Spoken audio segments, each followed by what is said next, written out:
Time for this week's E Memoriam. Indeed, it is time for this week's E Memoriam. For those of you unfamiliar, the E Memoriam is a lot like an In Memoriam you would see at the Oscars and/or an award show like that, but it's for our show, and it's for people who got butthurt and sent us emails, didn't like something we said, or just sent us some sort of completely asinine and crazy email unrequited. But either way, we honor you today.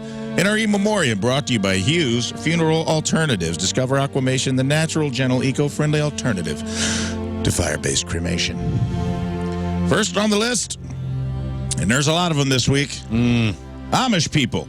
Oh, boy. We showed our ignorance of Amish culture this week when we besmirched a few of ye butter-churning, barn-raising, outhouse-using sect of time travelers. Of course, you won't hear this transmission by the very nature of the E that preceded In Memoriam because you like to party like it's $16.99. While the rest of us are worried about climate change, you're still mystified by the concept of Velcro. I get it, modern life is full of sin, like dancing, zippers, and reverse cowgirl, which you guys do have, but you think that means a woman in a bonnet milking a Holstein with her non-dominant hand. It means something else out here in the world where we're all living the English life. But we applaud your commitment to the past and the zeal at which you cosplay Little House on the Prairie, but somehow with less diversity.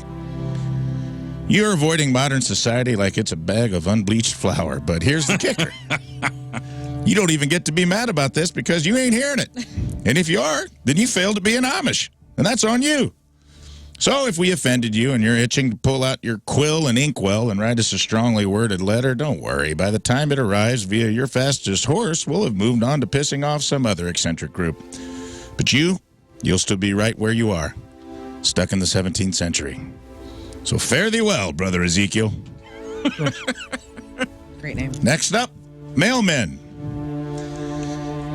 We angered some mail folks when we said some less than loving things about you being replaced by Uber package delivery, and we're sorry about that.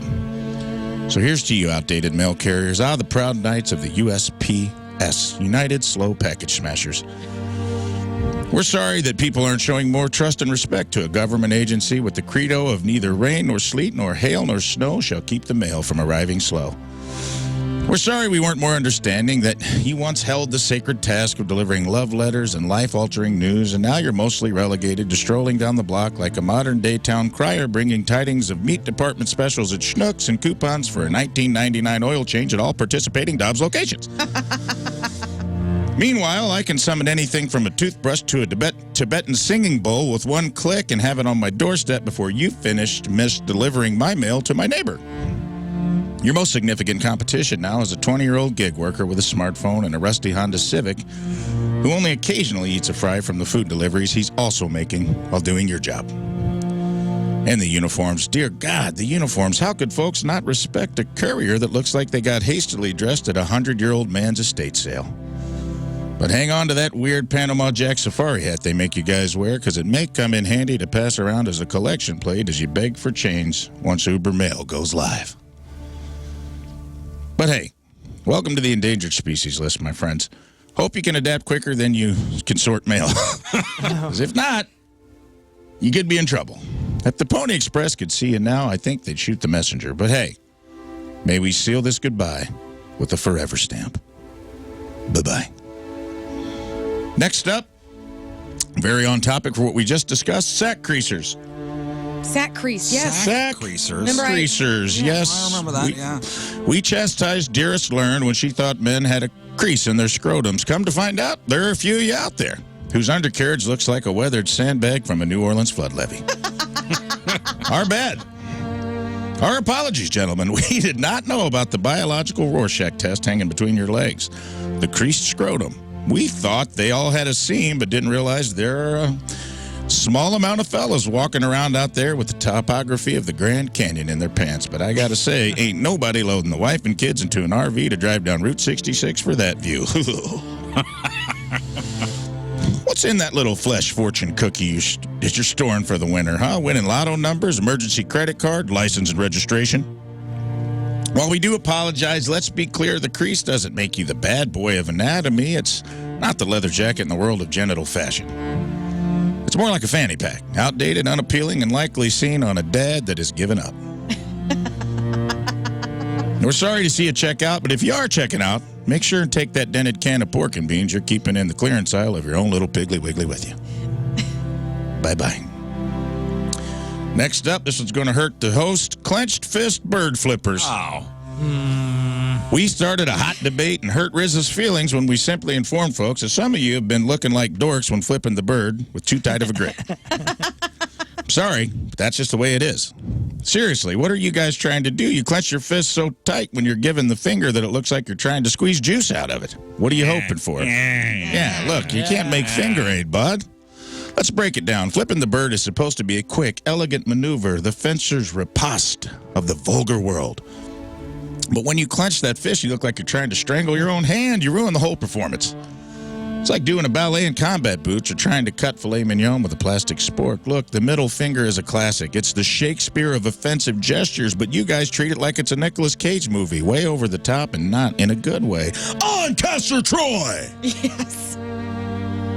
Are you expecting some sort of magical reaction, as if clenching your fist so tight is going to turn that middle finger into Excalibur of profanity and can defeat any argument or traffic jam? Sorry to break it to you, but your clenched fury doesn't make you a more effective messenger. It makes you look like a dork and like you're about to burst a blood vessel. And look, we get it.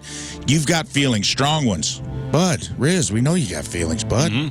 But just because you're mad doesn't mean your hand has to participate in a death match with itself.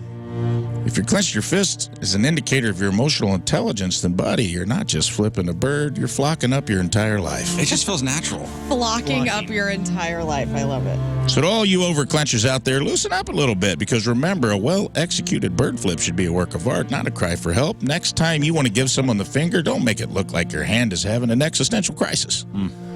To paraphrase an old saying, it's not the size of the bird in the fight, it's the size of the fight in the bird. And right now, your bird looks like it's fighting for its life in a 4-digit chokehold. Relax and let that FU fly in style, baby, with your thumb out and your other fingers at half-mast, because when you hoist that finger too tightly, you're only fingering yourself. Giving yourself the finger. Yes. Yeah. Giving yourself the finger. Giving yourself the finger, yes. But if you have to leave us, here's a cool double bird flip on your way out the door just for you. All right. Pretty rad. Next up, here come the emails on these two. People who claim to have time blindness. Whew. While we did acknowledge that time management was a very real and empathetic symptom and affliction of ADHD, we still managed to anger some folks with this affliction. And these same folks managed to wake up religiously every single day at 6 o'clock on the dot and listen to our show. How are they doing that? What's that? You can't manage your time? You're time blind?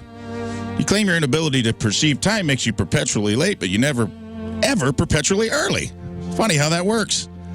But let's get real. You're not a time traveler. You're just someone who's never met a deadline you couldn't miss. And the only thing blind about you is your lack of self-awareness. Sure, maybe you can't sense 15 minutes passing, but can you sense the collective eye rolls of everyone who's ever had to wait for you? I bet you can't, because you're too wrapped up in your own cocoon of irresponsibility to notice. And for those of you who argue that you can't help but get caught in the labyrinth of your thoughts and lose track of time, let me remind you that you are not Theseus battling a minotaur. You're just someone who can't figure out how to set a goddamn alarm on your smartphone, which is basically the modern-day equivalent of not knowing how to tie your shoes. Your time blindness is not a superpower. It doesn't make you the Marvel hero of tardiness. Benjamin Franklin said that time is the great equalizer. Look, we all have 24 hours in a day, even Beyoncé.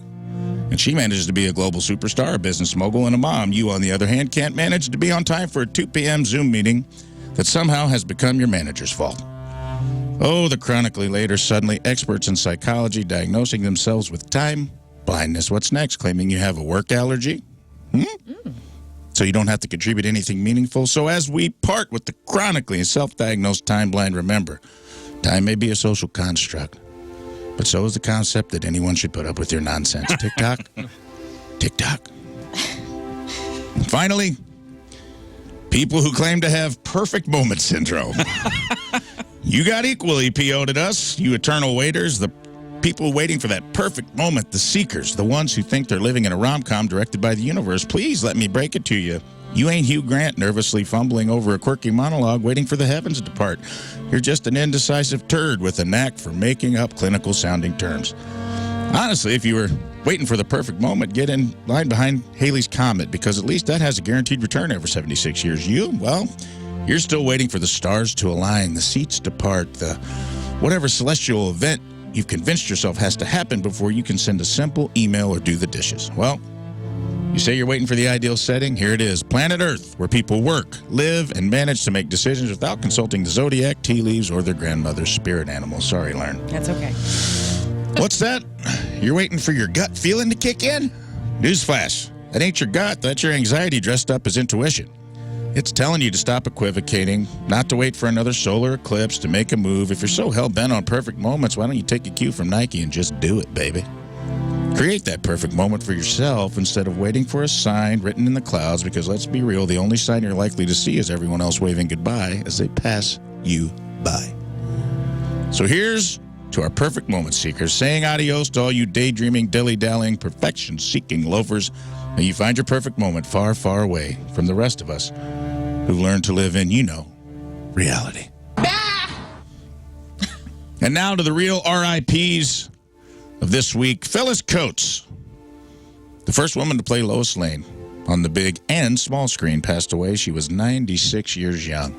Oh, congratulations. Goodbye, Lois Lane. You had a good life, Phyllis Coates. And also, finally, Rudolph Isley, one of the Isley brothers. That guy's gotten more people laid than maybe anyone else on earth. He passed away at the age of 84, and you will be missed. Man, the Isley brothers got some bangers, dude. Yep. You ever looked at their catalog? Holy moly.